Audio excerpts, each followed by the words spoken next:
कराडच्या पाटण तालुक्यात सकाळपासून पावसाला सुरुवात. अवकाळी पावसामुळे शेतकऱ्यांचं मोठं नुकसान. सांगली जिल्ह्याला अवकाळी पावसाने झोडपलं. रस्त्यावरील झाडे उन्मळून पडली. अनेक घरांचं मोठ्या प्रमाणावर नुकसान. वादळी वाऱ्यामुळे विद्युत पुरवठा काही काळासाठी खंडित. रत्नागिरीत स्मार्ट प्राथमिक आरोग्य केंद्राचे लोकार्पण. उदय सामंत यांच्या हस्ते पार. 2,30,00,000 इतका खर्च असून आरोग्य केंद्राचा फायदा 15 गावांना होणार. अमरावतीत 4 तालुक्यांना वादळी वाऱ्यासह पावसाचा तडाखा. अंजनगाव, सुरजी, वरुड, धारणी आणि तिवसा तालुक्यात नुकसान. मेळघाटात वादळी वाऱ्यामुळे घरांचं मोठ्या प्रमाणावर नुकसान, तर धारणी येथे वीज पडून 15 जनावरं दगावली. राज्यात पुढील 5 दिवस पावसाचा अंदाज. मुंबईसह उपनगर आणि कोकणात अतिमुसळधार पावसाचा अंदाज. शेतकऱ्यांनो, पिकांची काळजी घ्या. कृषी विभागाकडून शेतकऱ्यांना आवाहन. सिंधुदुर्ग जिल्ह्यात आजही अवकाळी पावसाची हजेरी. संध्याकाळी 6 वाजल्यापासून मेघगर्जनेसह पाऊस. सावंतवाडीसह कुडाळ, कणकवलीत मुसळधार पाऊस. जळगावात वादळी वाऱ्यासह मुसळधार पाऊस. अवकाळीमुळे पिकांना मोठा फटका. केळी पिकाचे सर्वाधिक नुकसान. पुणे शहरातील अनेक भागात जोरदार पाऊस. पुणे शहरासह जिल्ह्याला हवामान खात्याकडून देण्यात आला होता येलो अलर्ट. कोल्हापुरात पावसाची जोरदार हजेरी. मुसळधार पावसामुळे बाजारपेठेतील नागरिकांची धावपळ. नागरिकांना घराबाहेर न पडण्याचं आवाहन.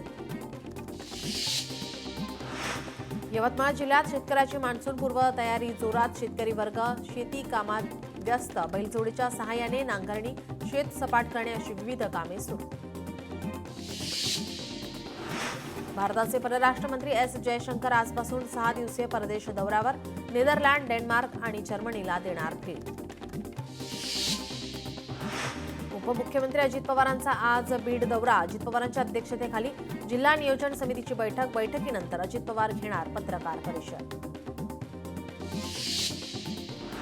सरसंघचालक मोहन भागवत यांनी शिर्डीत साईबाबांचं घेतलं दर्शन. साई संस्थानच्या वतीनं सरसंघचालक यांचा शॉल आणि साईंची मूर्ती देऊन सन्मान. पाकिस्तानचे परराष्ट्र मंत्री इशाक दार चीनला देणार भेट. भारतासोबतच्या तणावाची माहिती बीजिंगला देणार. 4 दिवसीय चीन दौऱ्याला आजपासून सुरुवात. बीडमधील संतोष देशमुख हत्या प्रकरणी सत्र न्यायालयात आज सुनावणीला सरकारी वकील उज्ज्वल निकम हजर राहणार का, याकडे लक्ष.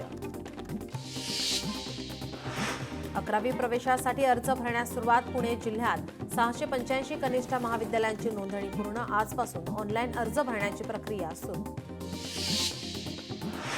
भारत सलग दुसऱ्या वर्षी ई रिक्षांची जगातील सर्वात मोठी बाजारपेठ. ई रिक्षाच्या विक्री 20% वाढून 5 लाख युनिट्सवर पोहोचले. आंतरराष्ट्रीय ऊर्जा संस्थेच्या IEA अहवालात माहिती. नालासोपारा पूर्वेला वाहतूक व्यवस्थेची समस्या गंभीर. तुळींज पोलीस ठाण्यासमोर रात्री वाहतूक कोंडीमुळे रुग्णवाहिकेला रुग्णालयात पोहोचायला उशीर. वाहतूक पोलीस बंदोबस्ताच्या अभावामुळे नागरिकांमध्ये नाराजी. ठाण्यातील पहिली मेट्रो डिसेंबर अखेर धावणार. वडाळा ते कासार वडवली आणि कासार वडवली ते गायमुख मेट्रोची चाचणी लवकरच सुरू होणार. गायमुख ते कॅडबरी जंक्शन मेट्रो मार्गावर चाचणी होणार. पुण्यातील सीबीएसई शाळांमध्ये साखर मंडळ स्थापन होणार. मुलांमध्ये वाढत्या मधुमेहाच्या पार्श्वभूमीवर निर्णय. आवश्यक ती कारवाई करण्याचे शाळांना सीबीएसईचे निर्देश. 15 जुलैपर्यंत सविस्तर अहवाल सादर करण्याच्या शाळांना निर्देश. जागतिक संग्रहालय दिनानिमित्त सातारा छत्रपती शिवाजी महाराज संग्रहालयात विशेष कार्यक्रमाचं आयोजन. कार्यक्रमात अर्कचित्र प्रदर्शनाचं आयोजन. कैलास मानसरोवर यात्रेला 5 वर्षांनंतर जूनपासून पुन्हा सुरुवात होणार.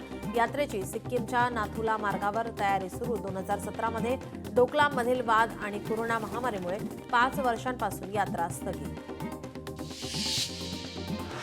देहूतील विठ्ठल रुक्मिणी मंदिरात मूर्तीला थंडावा मिळावा यासाठी चंदन उठीचा लेप. मंदिराला अष्टविनायक गणपतीच्या रूपाने फुलांची सजावट. पांडुरंगाचे हे अष्टविनायकाचं रूप पाहण्यासाठी भाविकांची गर्दी. अकोला अरणी राष्ट्रीय महामार्गावरील वनोजा ते मंगळुरपीर दरम्यानच्या रस्त्याची दुरावस्था. रस्त्याला मोठमोठे तडे पडले असून महामार्ग वाहतुकीसाठी धोकादायक. मार्गाची लवकरात लवकर दुरुस्ती करण्याची वाहन चालकांची मागणी. ओतूर येथे त्रिशतकोत्तर वैकुंठ गमन सप्ताह सोहळ्याचं आयोजन. सोहळ्यामध्ये संत तुकाराम महाराजांच्या पादुका, बाबाजी चैतन्य महाराज समाधी मंदिरात नेऊन गुरु शिष्य प्रीती संगम भेट. सोहळ्याला हजारो भाविक सहभागी. बारामतीमध्ये हजरत सय्यद ख्वाजा शाह मंसूर आरिफ बाबांचा उरूस उत्साहात पार. हजारो हिंदू मुस्लिम बांधवांनी घेतलं दर्शन. मिरज तालुक्यात बेडग इथं चेअरमॅन बैलगाडी शर्यतीचा थरार. शर्यतीमध्ये 75हून अधिक बैलगाड्या सहभागी. शर्यतीत लिंगणूरच्या अजिंक्य कोपर्डे आणि दानवड काळ या बैलजोडीला चेअरमॅन केसरीचा बहुमान.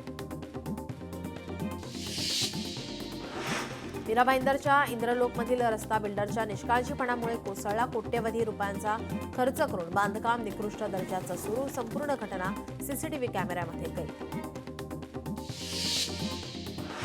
मुंबईकरांची तहान भागवणाऱ्या 7 धरणात 18% पाणीसाठा. मात्र पालिकेनं पाणी कपात न करण्याचा निर्णय घेतल्याने मुंबईकरांचा पाणीपुरवठा सुरळीत राहणार. किनारपट्ट्यांवर जहाज बांधणी, दुरुस्ती आणि पुनर्वापरासाठी कारखाने उभारण्याचा सरकारचा निर्णय. यासाठी उद्योगांना सरकारकडून 15% अनुदान.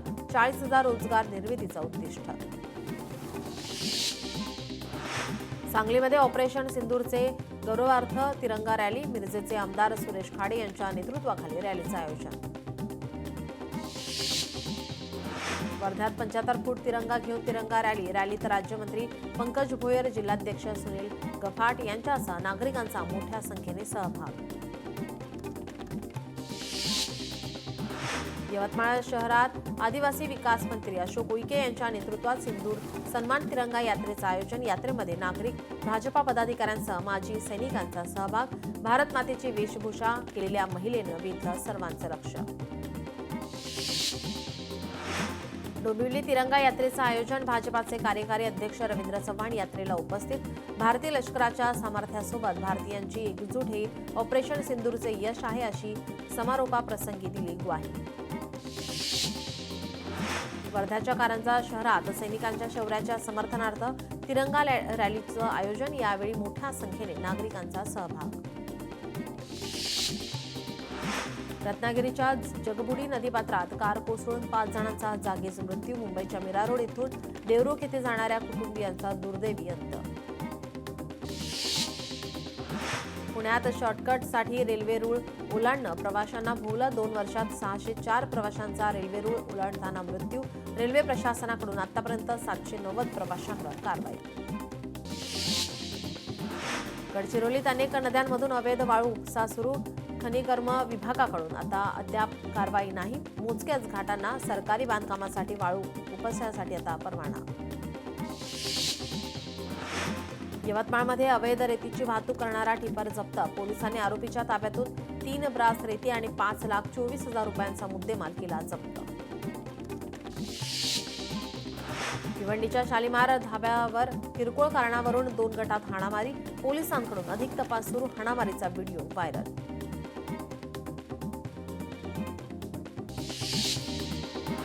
यवतमाळमध्ये आर्णी तहसील कार्यालयातील उभ्या टिपरला अचानक आग. तहसील कार्यालयातील अग्निशमन सिलेंडरच्या मदतीनं आग नियंत्रित. सोलापूरमध्ये गळ्यातील सोनं चोरणाऱ्या टोळीला पोलिसांनी घेतलं ताब्यात. टोळीला अटक करून 5 गुन्हे उघडकीस. 5,96,000 रुपयांचा मुद्देमाल केला जप्त. मुंबई विमानतळावरून 5 किलो सोनं जप्त. सीमा शुल्क विभागाची मोठी कारवाई.